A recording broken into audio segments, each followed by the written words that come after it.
Cuando hablamos de enfermedad renal crónica, el papel fundamental de los nefrólogos es detectar precozmente la patología e intervenir para frenar su progresión. Para hablar del rol de estos especialistas en el Sistema Nacional de Salud, contamos hoy con el presidente de la Sociedad Española de Nefrología, doctor Alberto Martínez Castelao. Muy buenas. Hola, muy buenas. Doctor, veíamos que en enfermedad renal crónica los nefrólogos ahora mismo están centrados en el diagnóstico precoz, cuanto más temprano mejor, y en frenar un poco la progresión de la enfermedad. ¿Se podría decir que el reto de la profesión sería dar marcha atrás en la evolución de la enfermedad?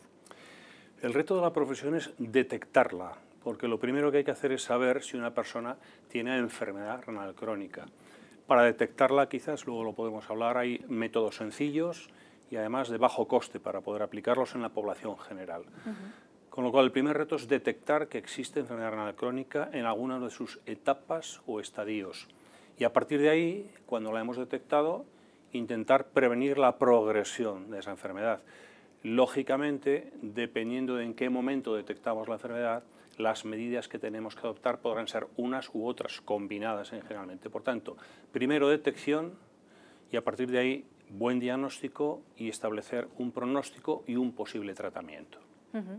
Pero el sueño, digamos, de la nefrología sería de alguna forma poder dar marcha atrás en la progresión de la enfermedad. El sueño de la nefrología sería que no haya tantos pacientes que progrese en ellos la enfermedad y por tanto progrese la fase de enfermedad hasta lo que llamamos la etapa o estadio 5, que es cuando el paciente va a requerir lo que llamamos tratamiento renal sustitutivo, pacientes que entran en diálisis y o requieren un trasplante renal.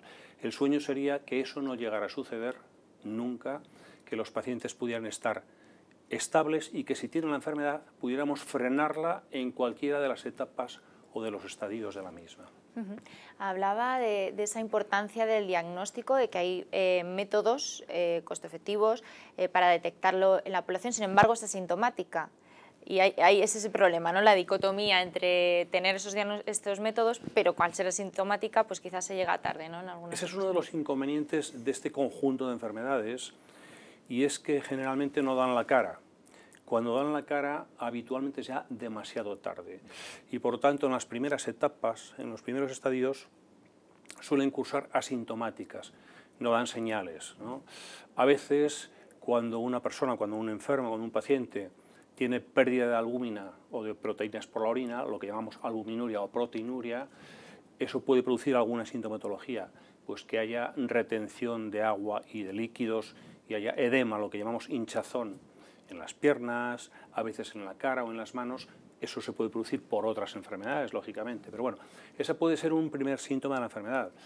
A veces, en alguna ocasión, estos enfermos que pueden perder cantidades importantes de proteínas por la orina, proteinuria, pueden detectarse en la orina demasiada espuma, pero son signos indirectos de alguna manera, ¿no?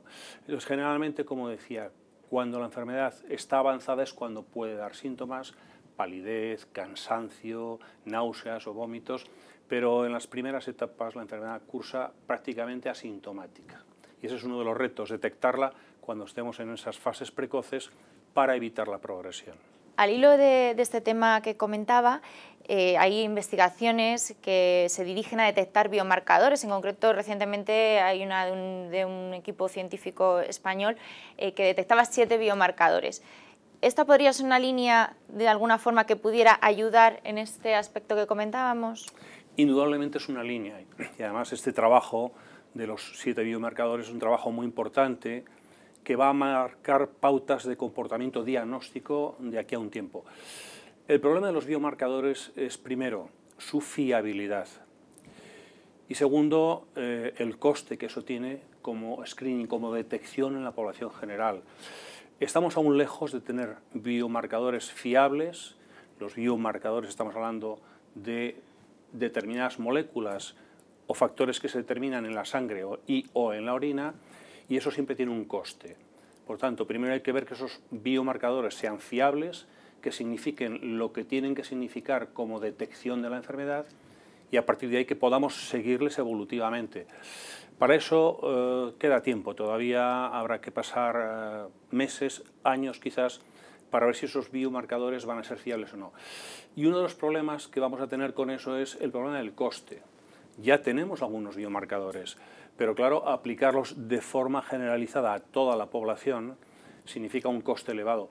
Y no estamos precisamente en un momento económico boyante como para pensar que podamos aplicarlos de una forma sistemática, es decir, a toda la población, para poder obtener unos resultados adecuados y sobre todo para relacionar el coste con la eficacia de lo que queremos medir. Así que sí que van a ser importantes, pero tiempo a tiempo, a su momento.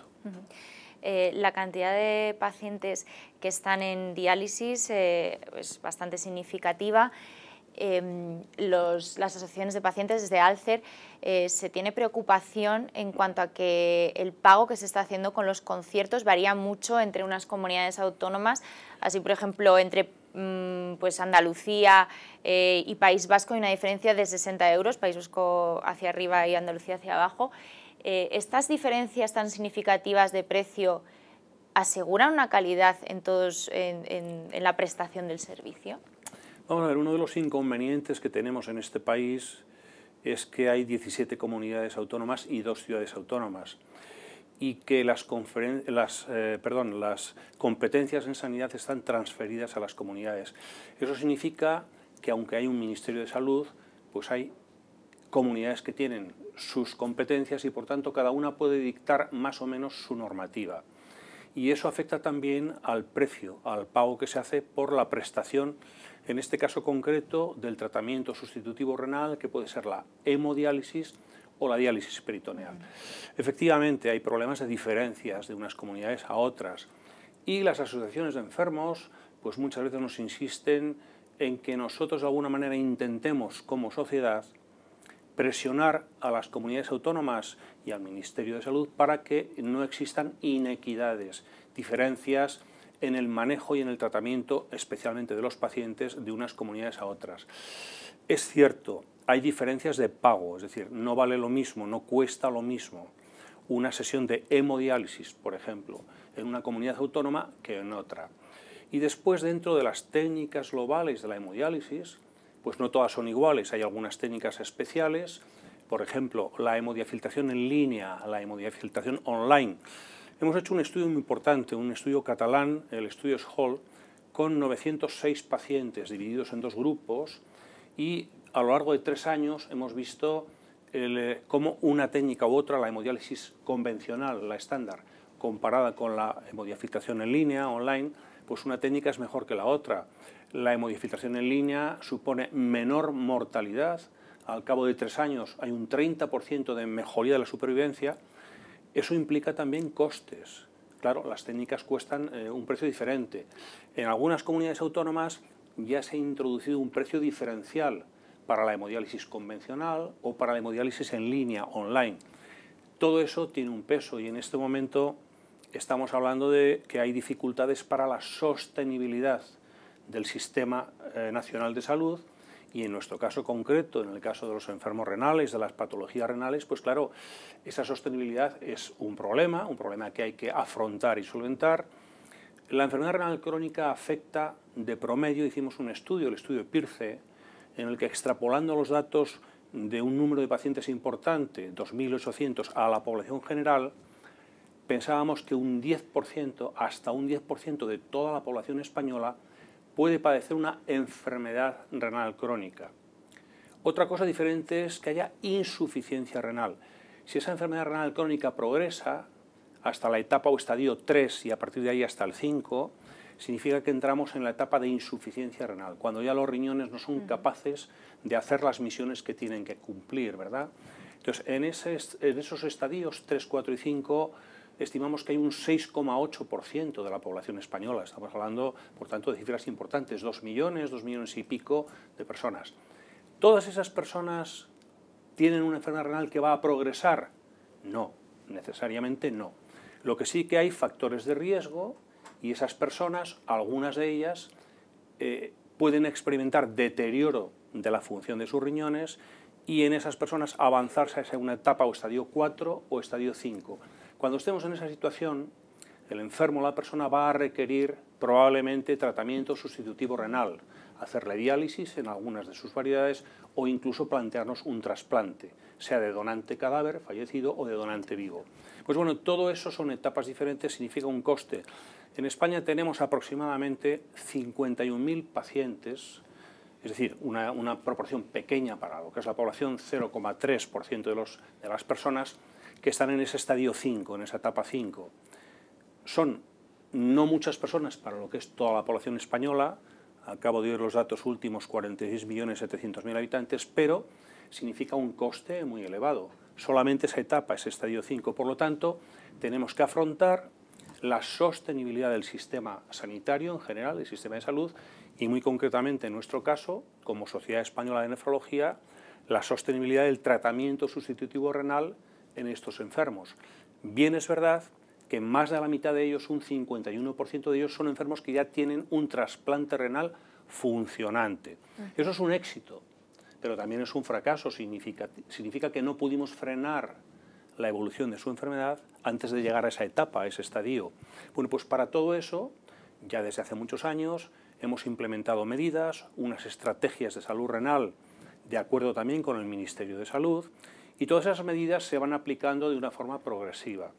Por ejemplo, acabamos de publicar ahora un documento importante suscrito por 10 sociedades científicas que manejan pacientes renales, y ese documento es el documento de consenso sobre el manejo de la enfermedad renal crónica, y por lo tanto los médicos, el personal sanitario que manejamos, que tenemos a nuestro cuidado pacientes enfermos que puedan ser enfermos renales, pues de alguna manera cómo aunar nuestras estrategias para diagnosticar precozmente la enfermedad en las etapas 1 o 2, fundamentalmente, para manejarla de la forma más adecuada posible, proporcionando la mejor calidad posible de vida a esos enfermos para que no lleguen al estadio 5 que acabo de decir.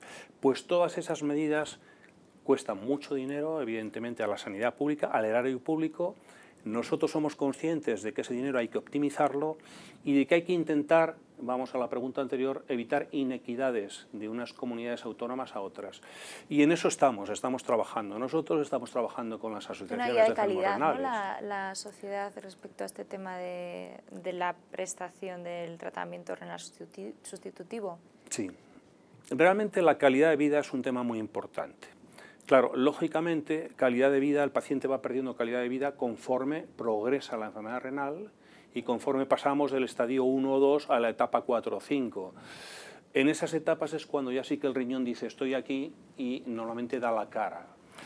Y entonces el paciente pues, puede encontrarse cansado, astenia, empieza a tener anemia, sabemos cómo tratarla, cómo frenarla, ahí sí que hay tratamientos eficaces.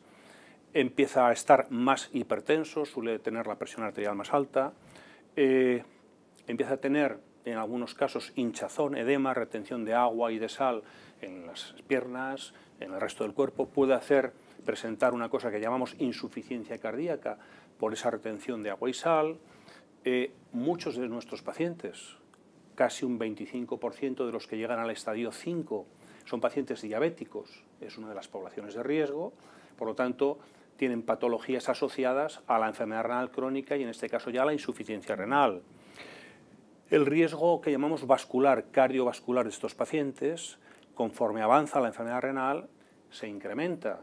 La hipertensión arterial, la diabetes, el colesterol que puede elevarse por la pérdida de proteínas en la orina, es decir, hay toda una serie de factores que se van sumando y que hacen que se incremente ese riesgo vascular, cardiovascular.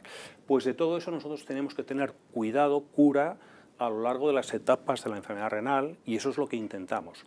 Por eso, cuanto más precozmente diagnostiquemos y detectemos la enfermedad, mejores medidas podemos adoptar. El documento de consenso de estas 10 sociedades pone de alguna manera los estadios y las cosas que podemos hacer desde el punto de vista de la dieta, del estilo de vida, el ejercicio, los medicamentos, los fármacos que debemos de dar a nuestros pacientes y los que no debemos de dar, evitar la iatrogenia, la nefrotoxicidad. Es todo un conjunto de medidas que intentamos aplicar lo más precozmente posible para hacer prevención de la enfermedad y cuando ya no podemos prevenirla, para tratarla de la forma más integrada posible entre todos los tipos de médicos y de personal sanitario que atendemos a ese tipo de pacientes. España está por debajo de la media europea en cuanto al uso de diálisis peritoneal. ¿Esto es significativo de algo o por qué se da esta tasa menor? Vamos a ver, antes hemos señalado el tratamiento sustitutivo renal son 3 técnicas diferentes, la hemodiálisis o la diálisis peritoneal, esta es la sustitución, y el tratamiento, estas no son curativas, ni la hemodiálisis ni la peritoneal curan al paciente, le mantienen. Y el tratamiento curativo es el tercer tratamiento, que es el trasplante renal. El trasplante renal cura, puede curar. Puede suceder que vuelva a salir la enfermedad primitiva, la enfermedad que ha originado la insuficiencia renal puede volver a aparecer en el riñón trasplantado. No en todos los casos, pero en algunos. Bien, eso puede suceder. La hemodiálisis y la diálisis peritoneal son tratamientos de sustitución, por tanto, para intentar mantener al paciente con las menores complicaciones posibles, pero bueno, las complicaciones pueden estar ahí. Entonces, tradicionalmente, lo que se hacía en este país era abocar al paciente fundamentalmente a tratamiento sustitutivo mediante hemodiálisis. A partir de un momento determinado, tuvimos a nuestra disponibilidad las técnicas de diálisis peritoneal. Claro, evidentemente, si hablamos de cifras, comparativamente con algunos otros países, estamos por debajo en el uso de la diálisis peritoneal, es cierto. De promedio en este momento, me parece que las últimas cifras del 2012 de nuestro registro anual nos daban alrededor de un 6% de los pacientes tratados mediante diálisis peritoneal y alrededor de un 40% de los pacientes, un poquito más, 43% de los tratados con hemodiálisis. El otro 51% tienen un trasplante renal funcionante. Así como somos un país que hasta ahora ha utilizado menos, por decirlo de alguna manera, la diálisis peritoneal, somos un país de todos conocido que hemos utilizado mucho el trasplante. Ese ha sido un éxito colectivo de la sanidad española y concretamente el trasplante renal. Y estaba diciendo que más del 51% de nuestros enfermos prevalentes, es decir, los que ya se van acumulando, no los que surgen cada año, sino los que se acumulan en el tratamiento sustitutivo, el 51%, un poquito más, tienen un trasplante renal funcionante. Estamos intentando incrementar el número de pacientes que puedan optar a la técnica de diálisis peritoneal. Y para ello hemos instaurado algunos programas. Por ejemplo, hace ya un par de años pusimos en marcha con los pacientes, con los enfermos, ayudados por la industria, hay que decirlo, un programa que se llama el programa Elección. En ese programa lo que de alguna manera intentamos es que nuestro personal de enfermería y los médicos instruyan al paciente y a la familia antes de llegar al estadio 5, a la etapa 5, cuando ya ahí no podemos hacer nada. Pues antes de llegar a esa etapa, informamos al paciente y a la familia de cuáles son las posibilidades de tratamiento, si es conveniente en ese tipo de paciente ir a la hemodiálisis o si es conveniente ponerle en diálisis peritoneal. Cada vez lo estamos haciendo más, de tal manera que nuestras estadísticas, el registro anual que hacemos con nuestra sociedad y la ONT de las técnicas de cada año, en el año 2012, y los datos del 2013 los estamos elaborando ahora, en el año 2012 sabemos que ya más de un 12% de nuestros pacientes empezaron mediante diálisis peritoneal.